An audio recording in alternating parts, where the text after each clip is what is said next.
우리나라의 건강한 남자 청년이면 군대에 가야 합니다.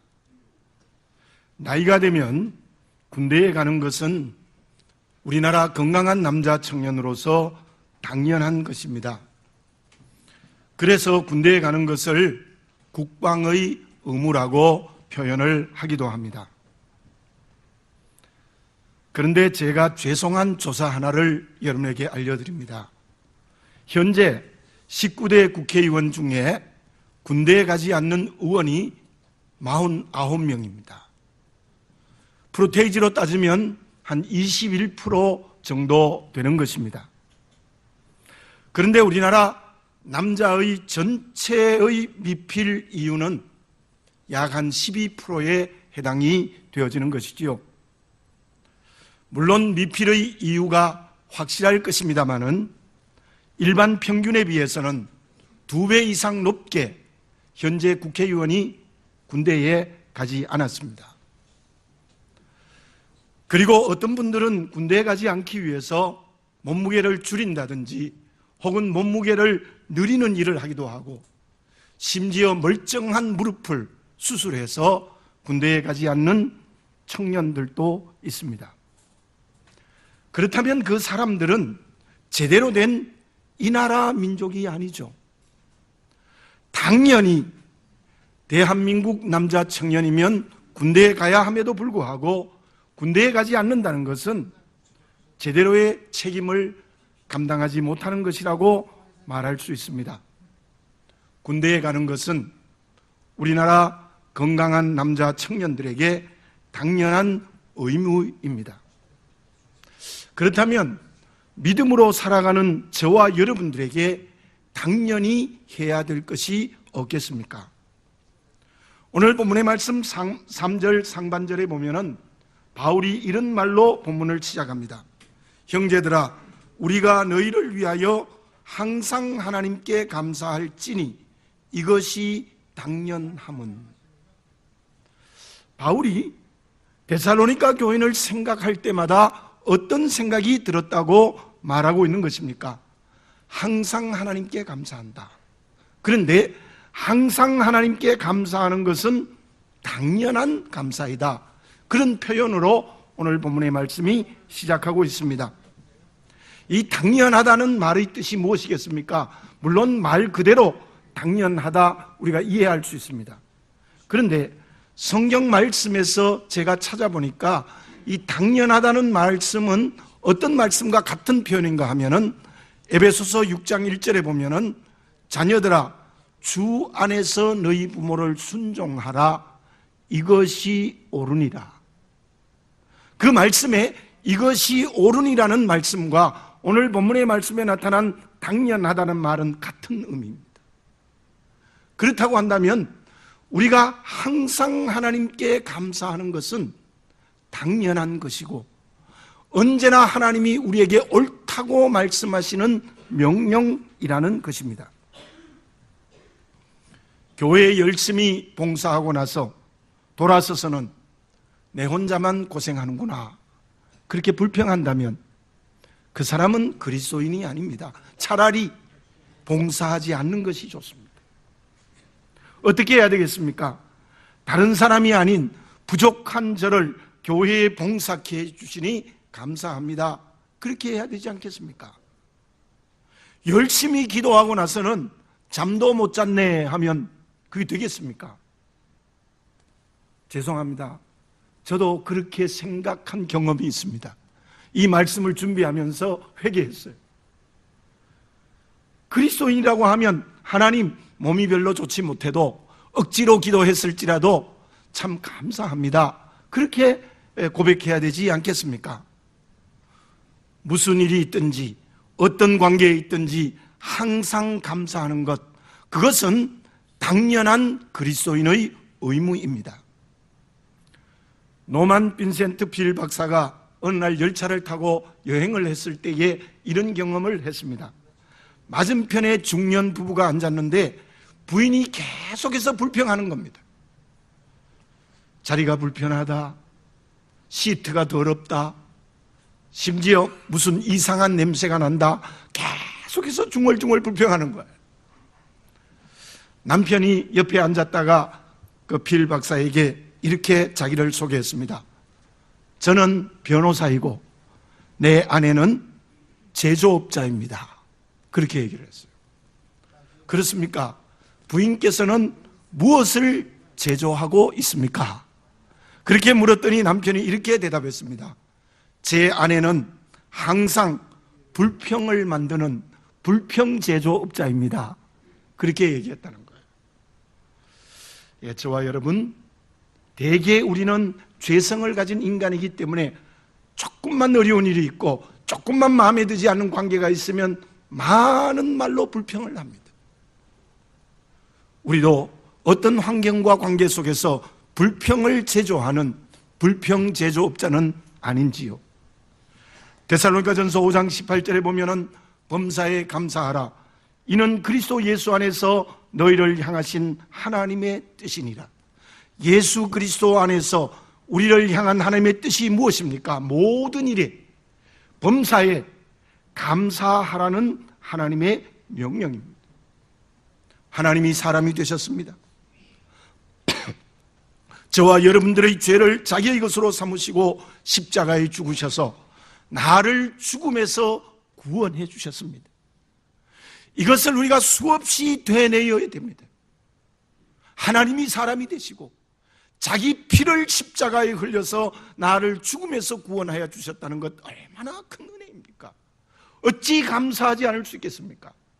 뿐만 아니라 하나님의 자녀된 저와 여러분에게 크고 작은 은혜를 끊임없이 우리에게 허락해 주시지 않았습니까?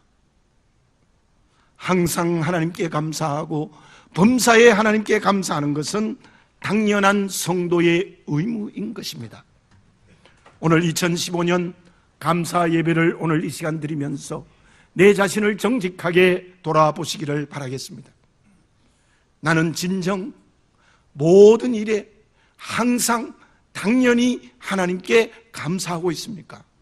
불평하지 않았습니까? 원망하지 않았습니까? 온갖 말로 하나님과 사람을 원망하지 않았습니까? 오늘 이 시간 원망하고 불평했던 죄를 회개하고 모든 하나님의 은혜 앞에 당연히 하나님께 감사하는 살아있는 그리스도인의 길을 걸어가는 여러분들이 다 되어지시기 바랍니다. 그러면 모든 일에 당연히 하나님께 감사한다는 것은 무엇을 통해서 이루어지겠습니까? 무엇이 우리에게 있을 때 범사에 당연히 하나님께 감사하는 그리스도인이 될 수 있겠습니까? 저희 교회에 유동석, 이종훈 집사님이 있습니다. 두 사람이 결혼을 하고 첫 선물을 지금 주원입니다. 주원이를 선물로 허락하여 주셨는데 그 주원이는 이 세상에 태어날 때 7개월 만에 태어났습니다. 그때 몸무게가 제가 지금 기억하기로는 1.4kg이었습니다. 인큐베이터 안에서 자라는데 볼 때마다 제 마음도 몹시 아팠습니다. 그렇다면 그 할머니나 혹은 아빠 엄마의 마음이 얼마나 아팠겠습니까? 의사가 저도 들었습니다 이런 말을 합니다. 부정적인 이야기를 합니다. 도저히 가능성이 없다는 표현을 의사가 했어요. 그 이야기를 들을 때마다 얼마나 그 가족들이 힘들었겠습니까? 할머니와 우리 유집사님 네 분 모두가 다 볼 때마다 눈물을 줄줄 흘렸습니다. 그런데 지금 주원이의 모습이 어떠합니까? 하나님의 은혜로 살려주었습니다. 건강하게 자라고 있습니다. 제가 들어보니까 또래의 나이보다도 또래 아이들보다 더 몸무게도 많이 나가고 더 건강하고 그리고 머리도 더 똑똑하대요. 며칠 전에 신방을 하면서 그 주원이를 보니까 또 감사한 마음이 생겼어요. 정말로 머리를 쓰다듬어 주면서 마음의 기쁨이 들었습니다. 왜 그럴까요? 1.4kg로 태어난 아이가 매순 건강하게 쑥쑥 잘 자라고 있기 때문에 기쁜 거예요. 생명의 위험까지도 있었어요. 그러나 건강하게 지금도 잘 잘 자라고 있는 것, 제가 봐도 기쁘고 감사한 것입니다. 오늘 본문에서 바울이 데살로니가 교인들을 보면서 하나님께 항상 당연히 감사하는 이유가 무엇입니까? 3절을 제가 다시 한번 읽어보겠습니다. 형제들아, 우리가 너희를 위하여 항상 하나님께 감사할지니 이것이 당연함은 너희의 믿음이 더욱 자라고. 바울이 데살로니가 교인을 생각할 때마다 당연히 하나님께 감사한 이유는 그들의 믿음이 정지되어져 있지 않고 믿음이 점점 자라고 있기 때문에 바울이 기쁘고 당연히 하나님께 감사했다는 것입니다. 이 말씀을 오늘 좀 바꾸어서 생각해 봅시다. 누가 당연히 하나님께 감사하겠습니까? 어떤 사람이 모든 일에 당연히 하나님께 감사할 수 있겠습니까? 그것은 오늘 바울이 감사한 것처럼 우리의 믿음이 매일 매순 자라야 하는 것입니다. 믿음이 자라지 않으면 감사할 수 없습니다. 믿음이 쑥쑥 자라야 하나님께 감사한다는 것입니다. 여러분들 왜 불평하는지 아십니까? 왜 원망하고 있는지 아십니까? 불평하고 원망하는 결정적인 이유는 현재 내 믿음이 정체되었거나 내려가고 있기 때문입니다. 우리의 믿음이 성장하고 성숙해야 됩니다. 그러면 모든 일에 당연히 하나님께 감사할 수 있습니다. 저는 성경을 읽으면서 믿음이 쑥 자란 한 사람을 만날 수 있습니다. 그 사람은 마가입니다. 마가가 안디옥 교회에서 1차 전도 여행으로 바울과 바나바를 파송할 때 바로 바나바의 생질이었던 마가는 그 전도 여행에 따라 나섰습니다. 그런데 바로 출발하여 얼마 되지 않아요 구브로 섬에 갔을 때에 나는 전도하러 못 가겠다, 겁이 나서 못 가겠다, 두려워서 못 가겠다 하고 집으로 도망쳐 와버렸습니다. 그런데 2차 전도 여행 때 바나바가 또 마가를 데려가자 해서 이 마가 때문에 바울과 바나바가 싸워서 갈라져서 선교하러 가게 되었던 겁니다. 그런데요, 바울의 유서라고 말할 수 있는 디모데후서 4장 11절에 보면은 바울이 이런 말을 합니다. 마가도 나에게 데려오라. 바울 성격에 마가가 제대로 믿음이 자라지 않았으면 그렇게 말할 수 있었겠습니까? 그런데 마가도 데려와라, 내게 유익하니라. 바로 어리고 철없던 마가의 신앙이 쑥쑥 자랐다는 겁니다. 더군다나 마가는 마가복음을 기록할 정도로 그의 신앙이 쑥 자랐습니다. 그래서 초대교회 지도자가 되었고 하나님이 쓰시는 귀한 그릇이 될 수 있었다는 겁니다. 저와 여러분, 우리의 믿음이 성장하고 있습니까? 우리의 믿음이 성숙하고 있습니까? 믿음이 자라지 않으면, 믿음이 성숙하지 않으면 그 사람은 결코 당연히 하나님께 감사할 수 없습니다. 사람도 어린 생명이 이 세상에 태어나면 전인격적으로 생각과 몸이 함께 잘 자라야 부모의 기쁨이요 모든 사람의 기쁨과 감사가 될 수 있습니다. 하나님 앞에서 우리가 그렇습니다. 믿음이 자라야 됩니다. 믿음이 자라야 내가 하나님께 당연히 감사할 수 있지, 믿음이 성장하고 성숙하지 않으면 영적 장애인이 되고 마는 것입니다. 그곳에 진정한 감사가, 당연한 감사가 있을 수 없다는 겁니다. 인디언 격언에 이런 말이 있습니다. 인생의 길에 정상에 올라갔거든 뒤를 돌아보라, 영혼이 따라왔는지, 그렇게 말했습니다. 여러분들, 우리가 물질도 많이 모아 부자가 되어야 됩니다. 권력도 높은 자리에 올라가면 좋습니다. 지식도 많이 가지면 좋습니다. 그런데 그런 것과 함께 반드시 우리에게 있어야 될 게 무엇이냐면 영적으로 성장해야 됩니다. 믿음이 자라야 됩니다.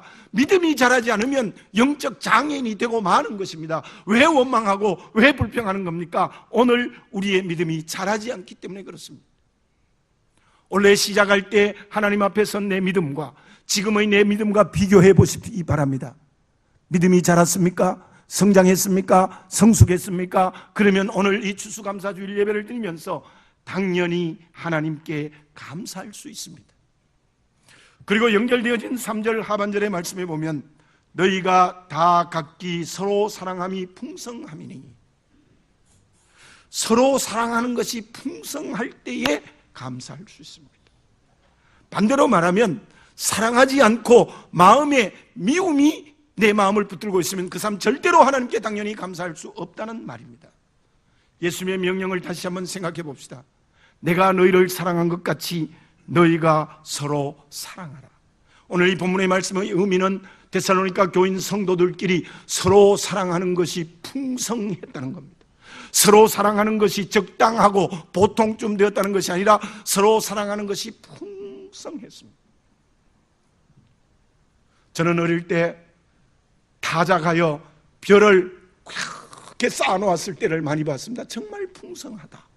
그런 느낌, 조금이 아니에요. 산처럼 그 곡식을 쌓아놓은 부분 참 풍성하다. 또한 한 번은 토론토에서 나이아가라 폭포 사이에 큰 포도밭이 있습니다. 굉장히 많은 포도밭이 있는데 제가 몇 번을 어떤 기회가 되어서 가게 되었는데 한 번은 포도가 확 열렸을 때 가봤어요. 너무너무 많은 포도가 열린 거예요. 끝이 없어요. 참 풍성하다. 그런 걸 느꼈습니다. 성도와 성도끼리의 사랑, 이웃과의 사랑이 이렇게 풍성해야 된다는 거예요. 사랑이 풍성해야 돼요. 그 사랑이 풍성하지 않으면 우리는 결코 당연히 하나님께 감사할 수 없습니다. 미워하고 시기하고 질투하고 내 마음에 어떤 다른 욕심이 가득 차 있으면 절대로 하나님께 당연히 감사할 수 없습니다.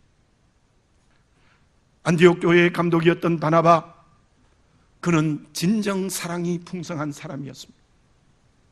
그 당시에 바울은 자기 고향에서 숨죽이고 있었는데 아무도 바울을 불러주지 않습니까? 누가 바울을 불러줍니까? 생각해 보십시오. 바울은 예수 믿는 사람 죽였어요. 제사장에게 넘겨주고 공문을 받아서 예수 믿는 사람 잡아가두고 심지어 돌을 스데반에게 던져 죽이지 않았습니까? 그런 바울을 아무리 회개했다 해도 누가 교회에서 받아주겠습니까? 아무도 교회에서 안 받아줍니다. 그런데 바나바는 그 회개한 바울을 데려와서, 오늘날 말하면 바울은 처음에 부목사였던 겁니다. 함께 안디옥 교회를 동력한 일을 했습니다. 정말 바나바는 사랑이 풍성한 사람입니다. 100원 주고 볼펜을 샀으면 100원짜리 볼펜입니다. 1000원 주고 연필을 샀으면 1000원짜리입니다. 10만 원을 주고 반지를 샀으면 10만 원짜리입니다. 1억을 주고 다이아몬드 반지를 샀다면 그는 1억짜리 반지입니다. 그 액수에 따라 우리말로 짜리라는 말을 붙입니다. 나는 누구입니까? 고린도전서 6장 20절에 보면은 값으로 산 것이 되었으니, 우리는 십자가에 하나님이 죽으신 그 값으로 나를 하나님이 자녀로 샀다는 겁니다. 그렇다면 우리에게 아마 짜리를 붙인다면 어떤 사람일까요? 예수짜리 인간이에요. 예수님을 십자가에 주고 나를 샀다는 거예요. 그렇다면 우리는 예수짜리 인간입니다. 그러면 그 값을 해야 되지 않겠습니까? 그 값은 믿음이 자라는 겁니다. 그 값은 사랑이 풍성해지는 것입니다. 그때 우리는 당연히 하나님께 감사하게 됩니다. 피터 드러거는 이런 말을 했습니다. 가능한 일을 시작하지 말고 옳은 일부터 시작해라. 참 일리 있는 얘기죠. 가능한 일부터 시작하지 말고 옳은 일부터 시작하라. 여러분들, 저와 여러분들에게 옳은 일이 무엇입니까? 믿음이 자라는 게 옳은 겁니다. 사랑이 풍성한 게 옳은 겁니다. 무엇이 잘못된 겁니까? 우리의 믿음이 자라지 않는 게 잘못된 겁니다. 미움이 가득한 것이 잘못된 겁니다. 그러므로 오늘 우리가 이 예배를 드리면서 믿음이 매순 자라고 사랑이 풍성해지는 그런 믿음의 성장과 성숙을 하는 그리스도인이 다 되어지시기를 바라겠습니다. 그때 우리는 모든 일에 당연히 감사하게 된다는 것입니다. 그러면 믿음이 자라고 사랑이 풍성해지면 당연히 하나님께 감사하게 된다는 것인데, 그 감사는 어떻게 이루어져야 합니까? 항상 범사에 당연히 감사하는 것은 어떤 환경, 어떤 관계에서도 감사해야 되는 것입니까? 제가 수요일에 잠깐 말씀드렸습니다마는 일본의 평론가인 고무로 나오미라는 사람이 한국인의 붕괴라는 책을 썼습니다. 한국이 경제 발전을 하고 있지만 한국이라는 이 민족은 반드시 붕괴되고 말 것이다, 이런 말을 했습니다. 5,000년 역사를 가진 우리나라를 향하여 그런 말을 책을 통해서 했습니다. 그 이유를 세 가지로 말합니다. 첫째는 장인 정신이 없다. 모방만 하지 장인 정신이 없다. 두 번째로는 양반 정신이 가득하여서 노동하지 않고 일하지 않는다. 게으르다. 그리고 세 번째로는 거짓말을 잘한다. 참말을 하지 않고 거짓말을 잘한다. 여러분들 어떻게 받아들이고 싶습니까? 물론 우리에게 그런 요소가 있을 수 있습니다. 아마 경고의 말로 들어야 될 것은 옳은 일이라고 생각합니다만 저는 완전히 반대입니다. 장인정신요. 우리나라만큼 장인정신이 가득한 민족이 어디 있습니까? 백제의 도기가 일본에 넘어가지 않았습니까? 그 일본이 도자기를 잘 만드는 거 백제의 후예들입니다. 우리나라가 얼마나 장인정신이 가득한 겁니까? 양반정신요. 잘못된 점도 있지만 이 양반의 귀족정신이 옳은 일에 생명을 걸었던 게 바로 우리 양반정신이에요. 거짓말 잘한다. 일본이 정직하다고 하는데 자기는 거짓말 안 합니까? 여러분들, 우리에게 의로운 정직한 민족에 좋은 뜻이 있어요. 저는 반박하고 싶습니다. 그리고 일본은요, 그 민족으로 보면 남방계 농경민족의 후예입니다. 그래서 집단정신이 강해요.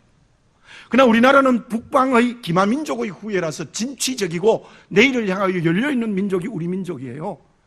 여러분들 놀라지 마십시오. 들어보십시오. 우리나라 기업이 세계에 진출한 나라가 176개국입니다. 세계 1위예요, 1위요. 우리나라가 안으로는 복작복작 싸우는 것 같지만요, 우리나라 기업이 세계에 진출한 게 176개국 세계 1위예요. 얼마나 진취적이고 얼마나 내일을 향하여 열려있는 민족입니까? 그런데 이러한 모든 일을 감당하는 이 민족에게 가장 좋은 장점은 인내예요. 우리 민족이 가지고 있는 가장 좋은 장점이 어떤 환난, 어떤 고난, 어떤 어려움이 있어도 인내의 덕을 가진 게 우리 민족의 좋은 점입니다. 제 이야기가 아니고요, 조윤재 박사는 이런 얘기를 했어요. 한국 민족의 가장 좋은 장점은 은근과 끈기라고 했어요. 은근과 끈기. 은근과 끈기가 뭡니까? 어떤 일이 있어도 참아낼 줄 아는 인내의 덕목을 가진 게 이 민족이에요. 그게 지금 우리나라예요. 데살로니가 교회의 가장 좋은 장점, 믿음이 자라고 사랑이 풍성하게 된 것은 무엇을 통해서 이루어졌는가? 제가 4절을 봉독해 드립니다. 그러므로 너희가 견디고 있는 모든 박해와 환난 중에서 너희 인내와 믿음으로 말미암아 하나님의 여러 교회에서 우리가 친히 자랑하노라. 이 데살로니가 교회는 박해도 있었고 환난도 있었다. 오늘 이 본문의 말씀에 나타난 박해는 일반적인 시련입니다. 근데 환난은 예수님의 이름 때문에 믿음 생활하다가 당하는 고난이 환난입니다. 그렇다면 이 데살로니가 교인들이 믿음이 자라고 사랑이 풍성해지는 그 밑바탕에는 무엇이 있었느냐 하면 어떤 박해와 환난 가운데서도 주님의 십자가를 생각하며 인내할 줄 아는 교회였다는 거예요. 여러분들, 인내하지 않으면 믿음이 자랄 수 없습니다. 성령의 열매는 인내가 없으면 사랑이 풍성할 수가 없습니다. 당연히 하나님께 모든 일에 감사하는 이 데살로니가 교인이 될 수 있었던 결정적인 이유는 성령의 열매는 인내가 풍성했다는 것입니다. 그렇다면 그 환난에서 인내하고 박해에서도 인내하는 것은 무엇을 통해서 인내할 수 있겠습니까? 여러분들, 인내할 수 있는 결정적인 이유가 무엇이겠습니까? 제가 일본의 작가에 대해서 못마땅하게 설명을 드렸는데 일본의 좋은 분 한 분을 소개하겠습니다. 그 사람은 다하라 목사님의 사모님인 요네코라는 분이신데요, 이분은 12살 때 어머니가 돌아가셨어요. 어머니가 계시지 않아서 그는 너무 마음이 아프고 상처가 심했어요. 고등학교 다닐 때 불량 소녀가 되어서 술 마시고 담배 피우고 이상한 영화를 일주일에 15편이나 봤어요. 아주 불량스러운 소녀였어요. 그래서 18살이 되는 어느 날, 나는 도저히 이 세상에 살 수 없다고 생각하고 신주쿠역에서 달려오는 열차에 몸을 던졌습니다. 일주일 후에 깨어보니까 두 다리도 없고 또한 왼쪽 팔도 없어지고 오른쪽 팔이 있기는 있는데 5손가락 중에 3손가락밖에 남지 않았습니다. 그는 살았다는 것 때문에 자기 인생을 저주했습니다. 내가 죽어야 되는데 왜 살았는가? 그때 미국 선교사님이 신학생 통역관을 데리고 와서 전도했습니다. 하나님을 믿으십시오. 예수 그리스도께서 자매님을 위하여 십자가에 죽으셨습니다. 그럼 그 말에 충격을 받았습니다. 나는 죽어야 마땅하다는데 나를 위하여 죽어준 사람이 있다니. 그때부터 그는 성경을 읽기 시작했고 하나님 앞에 깊이 기도하여 예수님을 영접하는 역사가 일어났습니다. 예수님을 영접하고 난 다음에 요네코에게 가장 중요하게 일어난 변화가 무엇인가 하면은 그는 간증 가운데 이런 간증을 합니다. 나는 내 인생이 태어난 것과 지금까지 살아온 것, 더군다나 열차에 부딪혀서 손가락 3개밖에 남지 않은 것에서 원망하고 불평하고 내 인생을 저주했다는 것. 그런데요, 그가 예수 믿고 나서 바뀐 게 뭐냐 하면 하나님 손가락 3개를 남겨주셔서 감사합니다. 손가락 3개를 남겨주셔서 감사합니다. 이런 것을 보지 않고 지금 있는 손가락 3개를 남겨주셔서 감사합니다. 그런 눈물을 흘리며 감사하는 사람이 됐습니다. 그때 통역관으로 전도하러 온 다하라와 결혼하여 목사님의 사모님이 되었고 두 부부는 하나님 복음 증거하는데 온 열정을 다하여 주의 이름 복음 감당하는데 감당하고 있는 거예요.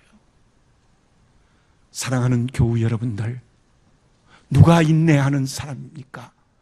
감사할 조건을 찾는 사람이에요. 지금의 삶에서 감사할 조건을 찾는 사람입니다. 바울은 육체의 가시 하나님 이거 없애주시자고 3번 기도했지만 하나님이 내 은혜가 내게 족하도다 했어요. 그걸 은혜로 받아들였어요. 육체의 가시의 병마도 은혜로 받아들였어요. 다니엘은 죽음의 벼랑 아래에서도 감사했어요. 다니엘서 6장 10절에 보면 그는 감사했다고 했어요. 왜요? 이 사자굴에 들어가는 것에도 하나님의 뜻이 있다는 것을 찾았던 겁니다. 5절을 읽어보겠습니다. 이는 하나님의 공의로운 심판의 표요 너희로 하여금 하나님의 나라에 합당한 자로 여김을 받게 하려 함이니 그 나라를 위하여 너희가 또한 고난을 받느니라. 하나님의 나라를 위하여 고난을 받느니라. 어떤 고난과 어떤 어려운 관계에서도 감사할 기도의 제목을 찾으시기 바랍니다. 감사할 게 있습니다. 어떻게 감사할 게 없습니까? 제가 지난번 서초 노인 요양원에 가서 이 감사에 대한 설교를 했습니다. 그랬더니 어떤 할머니가 이런 얘기를 합니다. 목사님 걷지도 못하는데 뭐 감사합니까? 그러면 어르신 말을 하실 수 있지요? 그럼 감사해야 되지요? 그 하하 웃으시더라고요. 감사할 조건이 없습니까? 우리는 말을 할 수 있습니다. 걸을 수 있습니다. 움직일 수 있습니다.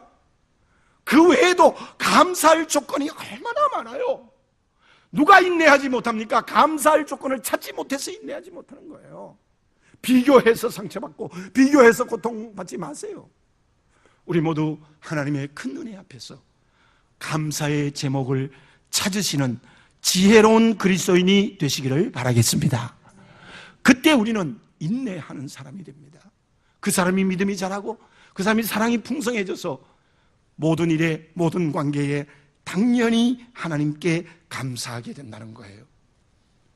원래 추수감사 예배를 드리면서 여러분들 모두가 다 잃어버린 것에 원망하고 불평하지 말고 없는 것에 대해서 원망하고 불평하지 말고 감사할 것을 찾으시는 살아있는 그리스도인이 되어지시기 바랍니다.